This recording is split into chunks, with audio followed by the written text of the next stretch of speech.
நல்ல சினிமாக்களை நேசிக்கிற கொண்டாடுற எல்லா இடங்களுக்கும் வணக்கம். இந்த வீடியோவில் நம்ம பார்க்க போகிறது இயக்குனர் காலிஸ் டைரக்ஷனில் வருண் தவான், கீர்த்தி சுரேஷ், ஜாக்கி ஷெராஃப் மற்றும் பலர் நடிச்சிருக்கிற பேபி ஜான் ஹிந்தி திரைப்படத்தோட விமர்சனம். இந்த திரைப்படம் சத்ரியன் படத்தோட அன்அஃபிஷியல் ரீமேக்கான திரைப்படத்தோட அஃபிஷியல் ரீமேக் அப்படிங்கிறது உங்களை நிறைய பேருக்கு தெரியும்னு நினைக்கிறேன். இந்த படத்தோட கதை என்னன்னா, படத்தோட முதல் சீன்ல கேரளாவில் ஆலப்புழாவில் ஒரு ஹியூமன் டிராஃபிக்கிங் கும்பலால் நிறைய பெண்கள் கடத்தப்பட்டு அவங்க அங்கிருந்து வேற ஒரு இடத்துக்கு டிரான்ஸ்போர்ட் பண்ணப்படுறாங்க. அதை பிடிக்க வர்ற போலீஸ் ஆஃபீஸரோட பொண்ணையே கடத்தி வச்சுட்டு அந்த ஹியூமன் டிராஃபிக்கிங் கும்பல் என்ன கேட்குறாங்கன்னா, உனக்கு இதை பற்றி யார் இன்ஃபர்மேஷன் கொடுத்தாங்க அப்படிங்கிறத கண்டுபிடிச்சி நீ சொன்னாதான் உன்னோட பொண்ணை அவங்ககிட்ட கொடுப்போம் அப்படின்னு சொல்லிட்டு மிரட்டுறாங்க. அதே ஊரில் ஹீரோ வருண் தவான் ஒரு பேக்கரி வச்சு நடத்திட்டு இருக்காரு. எந்த வம்பு தும்புக்கும் போகாமல் வன்முறையே பிடிக்காத ஒரு ஆளாக தன்னோட பெண் குழந்தை கூட அமைதியான ஒரு வாழ்க்கை வாழ்ந்துட்டு இருக்காரு. ஆனால் அவரோட பொண்ணோட ஸ்கூல் டீச்சரான வாமிகா கபி மூலமாக அவருக்கு ஒரு பெரிய பிரச்சனை வருது. இந்த பொண்ணுங்களை கடத்துற கும்பல் கூட அவர் மோதுற மாதிரி ஒரு நிலைமை ஏற்படுது. அப்போதான் வருண் தவான் ஒரு எக்ஸ்காப் தன்னோட ஐடென்டிட்டியை மறைச்சிட்டு கேரளாவில் ஒரு லோ ப்ரொஃபைல் வாழ்க்கை வாழ்ந்துட்டு இருக்காரு அப்படிங்கிறது வாமிகாவுக்கு தெரிய வருது. உண்மையிலேயே வருண் தவான் யாரு, அவருக்கு என்னதான் ஆச்சு, எதனால போலீஸ் வேலையை விட்டுட்டு பேக்கரி நடத்திட்டு இருக்காரு அப்படின்னு இந்த கேள்விகளுக்கான பதில் மீதி கதையில இருக்கு. இந்த ரிவ்யூல கண்டிப்பா சில ஸ்பாய்லர்ஸ் இருக்கும். அதை மனசுல வச்சுட்டு இந்த வீடியோ பாருங்க. இந்த ரிவ்யூ பார்க்கக்கூடிய முக்கால்வாசி பேருக்கு மேல நிச்சயமா திரைப்படத்தை பார்த்துருப்பீங்க அப்படின்னு நினைக்கிறேன். அதனால இந்த பேபி ஜான் படம் எப்படி இருக்கு அப்படின்னு சொல்றதை விட ஒரு ரீமேக்கா இந்த படம் எந்த அளவுக்கு நல்லா இருக்குன்னு சொல்றது கரெக்டா இருக்கும்னு நினைக்கிறேன். திரைப்படத்தை எடுத்துக்கிட்டீங்கன்னா, என்னதான் அது சத்ரியன் படத்தோட உல்டாவா இருந்தாலும் கூட அந்த படம் முழுக்கவே ஓரளவுக்கு என்டர்டெய்னிங்கா இருக்கும். ரிப்பீட் வேல்யூ இருக்கக்கூடிய ஒரு படம் அது. இந்த பேபி ஜான் மோஸ்ட்லி ஒரு சீன் பை சீன் ரீமேக் தான். பல காட்சிகள்ல வசனங்கள் கூட அப்படியே தான் இருக்கு. ஒரு சில காட்சிகள் மட்டும் அங்கங்க ட்வீக் பண்ணியிருக்காங்க. ஸ்கிரீன் பிளேல சின்ன சின்ன சேஞ்சஸ் மட்டும் பண்ணியிருக்காங்க. ஆனால் அது எல்லாமே மோஸ்ட்லி தேவையில்லாத ஆணியாக தான் இருக்கு. அதை பற்றி பின்னால் விரிவாக பேசுவோம். ஸோ ஒரிஜினலோட கம்பேர் பண்ணும்போது, தமிழ் வெர்ஷனோட கம்பேர் பண்ணும்போது இந்த ஹிந்தி ரீமேக் எப்படி இருக்கு அப்படின்னு கேட்டிங்கன்னா, திரைப்படத்தில் கால்வாசி கூட இவங்களால ரெக்ரியேட் பண்ண முடியல அப்படின்னு தான் சொல்லணும். சரி, இந்த படத்தோட ப்ளஸ் பாயிண்ட்ஸ் என்ன அப்படிங்கிறத பார்த்துருவோம். முதல் பாசிட்டிவ், நடிகர் நடிகைகள் எல்லாருமே அவங்கவுங்களோட கேரக்டரில் ஓரளவுக்கு நல்லாவே பண்ணியிருக்காங்க. வருண் தவானை பொறுத்த வரைக்கும் விஜய் அவர்களோட ஸ்டைல், சாம் அண்ட் ஸ்வாக் எல்லாம் மேட்ச் பண்ண முடியாட்டியும் கூட சண்டை காட்சிகள்லையும் ரொமான்ஸ் காட்சிகள்லையும் கன்வின்சிங்காகவே பண்ணியிருக்காரு அப்படின்னு சொல்லலாம். எமோஷனல் காட்சிகளில் மட்டும் இன்னும் கொஞ்சம் எமோட் பண்ணியிருக்கலாம். மோஸ்ட்லி எக்ஸ்பிரஷனே இல்லாமல் நிற்கிற மாதிரி தான் இருந்தது. கீர்த்தி சுரேஷ் தன்னோட ஹிந்தி டெபியூல தன்னோட முதல் ஹிந்தி படத்தில் ஓகேவான ஒரு பெர்ஃபார்மன்ஸை கொடுத்துருக்காங்க. பெருசா ஓஹோன்னு சொல்ற அளவுக்கு எதுவும் இல்லை. அகைன் தமிழில் சமந்தா என்ன மாதிரி ஒரு வேல்யூ ஆட் பண்ணியிருந்தாங்களோ அதை முழுசா கீர்த்தி சுரேஷை பண்ண முடியல அப்படின்னு வேணா சொல்லலாம். அண்ட் சில காட்சிகளில் அவங்களோட மேக்கப்பும் மோசமாக தான் இருந்தது. வெள்ள வெளியர்னு பெயிண்ட் அடிச்ச மாதிரி தான் இருந்தது. குஷி அப்படிங்கிற கேரக்டர் பண்ணியிருக்கிற அந்த பாப்பாவும் செகண்ட் ஃபீமேல் லீடா வரக்கூடிய வாமிகா காபியும் அவங்களுக்கு என்ன கொடுக்கப்பட்டிருக்குதோ அதை கரெக்டாக பண்ணியிருக்காங்க. ஹீரோவோட சைட் கிக்கா வரக்கூடிய ராஜ்பால் யாதவ் நிறைய காட்சிகளில் கைத்தட்டல் வாங்குறாரு. குறிப்பாக செகண்ட் ஹாஃப்ல காமெடி இஸ் சீரியஸ் பிசினஸ் அப்படின்னு சொல்லக்கூடிய அந்த சீன்ல தியேட்டர்ல நல்ல ரெஸ்பான்ஸ் இருந்தது. அடுத்த பாசிட்டிவ், தமன் அவர்களோட பாடல்கள் மற்றும் பிஜிஎம் 2-3 பாட்டு கேட்டதுமே பிடிக்கிற மாதிரி இருந்தது. ஒரு நல்ல ஆல்பத்தை கொடுத்துருக்கிறாரு தமன். பேக்ரவுண்ட் ஸ்கோரும் தம்பிங்காகவே இருந்தது. பட் ஸ்டில் தமிழ் வெர்ஷன் அளவுக்கு மாசா இல்லை அப்படிங்கிறது வேற விஷயம். குறிப்பாக இன்டர்வல் சீன்லாம் இன்னும் கொஞ்சம் பெட்டராகவே இருந்திருக்கலாம். ஆனாலும் ஹிந்தியில் தமனுக்கு அடுத்த சில நல்ல வாய்ப்புகள் வரும் அப்படின்னு சொல்ற அளவுக்கு ஒரு சிறப்பான ஆல்பமாகவே இருந்தது. தமிழ் வெர்ஷனோட பெட்டரா இந்த படத்தில் ஏதாச்சும் இருந்தது அப்படின்னு கேட்டால் ஒரே ஒரு விஷயத்த சொல்லலாம். தொலைஞ்சு போன பொண்ணை தேடக்கூடிய அந்த காட்சிகளை சொல்லலாம். அந்த பொண்ணு கிடைக்கக்கூடிய சீன் தமிழ் வெர்ஷனை விட இன்னும் கொஞ்சம் ட்ரமடைஸ் பண்ணி அதை ஒரு மாதிரி எமோஷனல் ஆக்கியிருக்காங்க. அந்த சீன் தியேட்டர்ல நல்லாவே ஒர்க் ஆச்சு. இந்த படத்தோட குறைகள் என்னன்னா, முதல் பெரிய மைனஸ், என்னதான் இந்த படத்தோட பெர்ஃபார்மன்சஸ் ஓரளவுக்கு டீசெண்டா கன்வின்சிங்கா இருந்தாலுமே கூட ஒரு மாஸ் மசாலா படத்துக்கு ஏற்ற மாதிரியான ஒரு காஸ்டிங் இந்த படத்துல இல்லவே இல்லை. விஜய் மாதிரி ஒரு பெரிய ஸ்டார் நடிச்ச கதையில வருண் தவானை காஸ்ட் பண்ணதே ஒரு பெரிய மிஸ்டேக் தான். ஏன்னா வருண் தவான் அப்படிங்கிறவர் தமிழ்ல எப்படி விஜய் சேதுபதி, ஜெயம் ரவி இருக்காரோ அவங்கள மாதிரியான ஒரு மார்க்கெட்டும் அவங்கள மாதிரியான ஒரு ஃபேன் பேஸும் இருக்கக்கூடிய ஒருத்தர் தான் வருண் தவான்.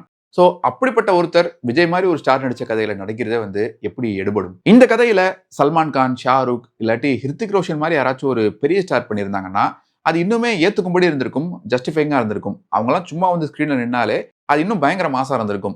இந்த மாதிரி ஒரு லார்ஜர் தன் லைஃப் மாஸ் படங்களோட யூஎஸ்பியே அதுதானே. இந்த ஹிந்தி ரீமேக்கோட காஸ்டிங் சாய்ஸ்ல இன்னொரு பெரிய சொதப்பல் என்னன்னா, தமிழ் வெர்ஷன்ல திரைப்படத்துல அந்த வில்லன் ரோல் ரொம்ப யூஸ்வலா இருந்தாலும் கூட அந்த ரோலை கொஞ்சம் பூசா காட்டினதுக்கு முக்கியமான காரணம் அந்த ரோலை நடிச்சிருந்த இயக்குனர் மகேந்திரன் தான். ஏன்னா அவர் தமிழ்ல நடிச்ச முதல் படம் அதுதான். அதனால ரொம்ப ஃப்ரெஷ்ஷா இருந்தாரு. ஒரு மெனைசிங்கான மிரட்டலான வில்லனா தெரிஞ்சாரு. அந்த ரோல் யூஸ்வலா இருந்தாலும் கூட அவரோட காஸ்டிங் தான் அந்த கதாபாத்திரத்துக்கே பலமா இருந்தது. ஆனா ஹிந்தி வெர்ஷன்ல ரொம்ப யூஸ்வலா ஜாக்கி ஷெராஃப் மாதிரி ஒருத்தரை காஸ்ட் பண்ணி சாவடிச்சிருக்காங்க. அவரும் வழக்கம் போல எப்பவும் வில்லன்கள் பண்ற மாதிரி உயிரோட ஒருத்தரை புதைக்கிறது, உடம்புல இருக்க சூட்டை குறைக்கிறதுக்காக மஞ்சள் பூசிட்டு திரியுறதுன்னு காமெடி பண்ணிருக்காரு. அடுத்த மைனஸ் என்னன்னா, எப்பவுமே ரீமேக் படங்களுக்கு நம்ம சொல்ற விஷயம் ஒன்று இருக்கு. ரீமேக் படங்களோட தம் ரூல் என்னன்னா, அந்த ஒரிஜினல் படத்தில் இருக்கக்கூடிய குறைகளை நீங்க சரி பண்றீங்களோ இல்லையோ, அந்த ஒரிஜினல் வெர்ஷன்ல என்னெல்லாம் ப்ளஸ் பாயிண்ட்ஸ் இருந்ததோ அதை முழுசா ரீடைன் பண்ணணும். ஆனா இந்த ஹிந்தி ரீமேக்ல, இந்த திரைப்படத்தோட ஹிந்தி ரீமேக்ல அதை மிஸ் பண்ணிட்டாங்க அப்படின்னு தான் சொல்லணும். அடிச்சு துவைச்ச ஒரு ரிவெஞ்ச் ஸ்டோரியா இருந்தாலும் கூட திரைப்படம் பெருசா ஹிட் ஆனது காரணம் என்னன்னா, அந்த படத்துல இருக்கக்கூடிய ஆக்ஷன் காட்சிகளும் மாஸ் சீன்ஸ் மட்டும் இல்ல, அந்த படத்துல இருந்த காமெடி, ரொமான்ஸ், குழந்தைகள்லாம் ரசிக்கக்கூடிய விஷயங்கள் இதெல்லாம் சேர்ந்து தான் அந்த படத்தை பெருசா ஹிட் ஆகுச்சு. ஆனா இந்த படத்துல அதெல்லாம் சும்மா பேருக்கு தான் எடுத்து வச்சிருக்காங்க. உதாரணத்துக்கு பிளாஷ்பேக்ல வரக்கூடிய அந்த டிராபிக் சிக்னல் ஃபைட்லாம் ரொம்பவே சுமாரா எடுத்து வச்சிருக்காங்க. தமிழ் வெர்ஷன்ல அந்த டிராபிக் சிக்னல் ஃபைட்டுக்கு முன்னால வரக்கூடிய பில்டப் ரொம்பவே நல்லா இருக்கும். அதெல்லாம் ஹிந்தியில வரவே இல்லை. அதே போல தமிழ் வெர்ஷன்ல பாத்தீங்கன்னா காமெடியும் சரி, எமோஷனும் சரி ஒரு கரெக்டான மீட்டர்ல இருக்கும். உதாரணத்துக்கு படத்தோட முதல் சீன்ல அந்த சேத்து அடிச்சுட்டு போன கார்காரனை துரத்தி போய் சாரி கேட்க சொல்ற அந்த சீனா இருக்கட்டும், ஆமி ஜாக்சன் கூட வரக்கூடிய காட்சிகளா இருக்கட்டும், தன்னோட பொண்ணோட ஃப்ரெண்டை பஸ்ல நின்று கலாய்க்கக்கூடிய அந்த சீனா இருக்கட்டும், இந்த மாதிரி பல காட்சிகளை விஜய் அவர்கள் என்ஜாய் பண்ணியிருப்பாரு.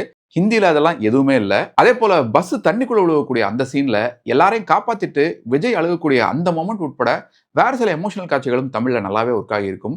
ஹிந்தியில அதுவும் மிஸ்ஸிங். அடுத்த மைனஸ், நான் ஏற்கனவே சொன்ன மாதிரி ஹிந்தி வெர்ஷனுக்காக சில விஷயங்கள் மாத்துறேன் அப்படின்னு சொல்லிட்டு நிறைய தேவையில்லாத ஆணிகளை சொருகி வச்சிருக்காங்க. அது எதுவுமே கொஞ்சம் கூட சுவாரஸ்யமா இல்லை.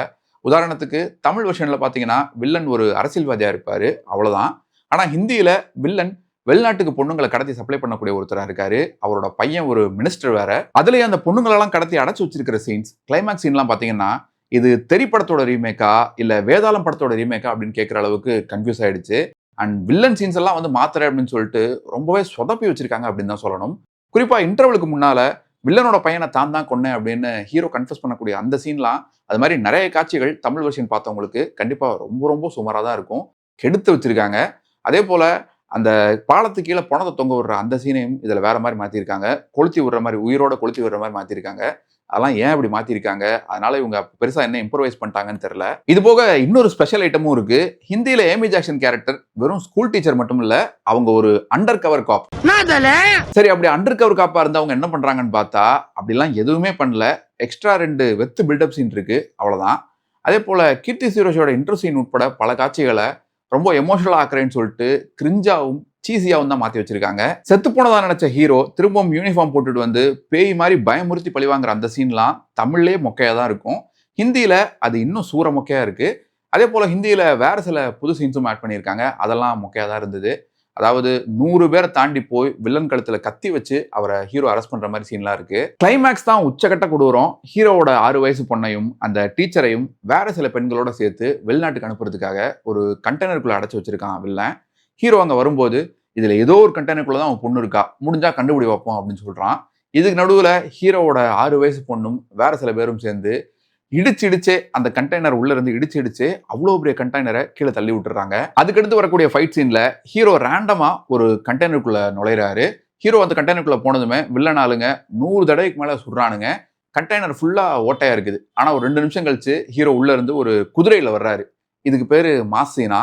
100 தடவை சுட்டு கண்டெய்னர் முழுக்க ஓட்டையா இருக்கு. ஆனா ஹீரோவுக்கும் ஒன்னும் ஆகல, அந்த குதிரைக்கும் ஒன்னும் ஆகல. இந்த கொடுமையெல்லாம் முடிஞ்சு படம் முடிஞ்சது, ஆளு விடுங்கடா சாமி அப்படின்னு கிளம்பலான்னு பார்த்தா படம் முடிஞ்சு ஒரு 5 நிமிஷம் கழிச்சு சல்மான் கானோட கேமியோ வேற. எதுக்கு? ஹிந்தியில ஸ்பை யூனிவர்ஸ், தமிழ்ல எல்சியூலாம் வந்த பின்னால உன்ன எதுக்கு எடுத்தாலும் ஏஜென்ட் போட்டு நம்ம உயிர் எடுக்கிறாங்க. இப்பெல்லாம் வந்து எல்ஐசி ஏஜென்ட் கேட்டா கூட ஒரு மாதிரி அவர்ஷனா தான் இருக்கு. படம் ஓடாது, சரக்கு இல்லை அப்படின்னு தெரிஞ்சுட்டா யாராச்சும் ஒரு பெரிய கேமியோவா இறக்கிடுறாங்க. முதல்ல இந்த பேபி ஜான் திரைப்படம் எப்படி இருக்குன்னு கேட்டீங்கன்னா, நீங்க திரைப்படத்தை இது வரைக்கும் பார்த்துருக்காட்டி இது ஒரு ஆவரேஜான என்டர்டெய்னரா இருக்கிறதுக்கு வாய்ப்பு இருக்கு. ஆனா திரைப்படமே எனக்கு பெருசா ஒர்க் ஆகல, அதுவே அட்லியோட 7 ராகம் 7 தாளம் தானே அப்படின்னு சொன்னீங்கன்னா தப்பி தவறி கூட இந்த படத்தை ஓடிடியில் கூட பார்த்துடாதீங்க.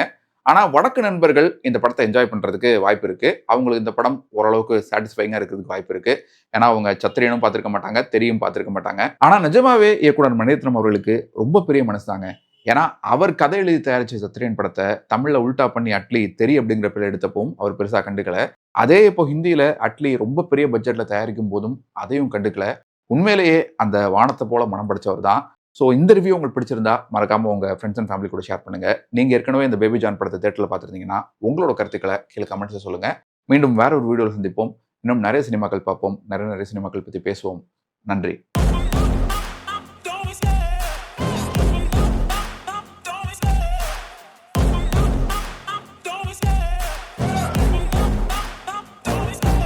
Love the chase and the hunt, and I set the pace when I'm running. I always take what I want and I always give it 100. Don't need a bank, no I'm funded. Play the game like it's nothing, I'm always thankful.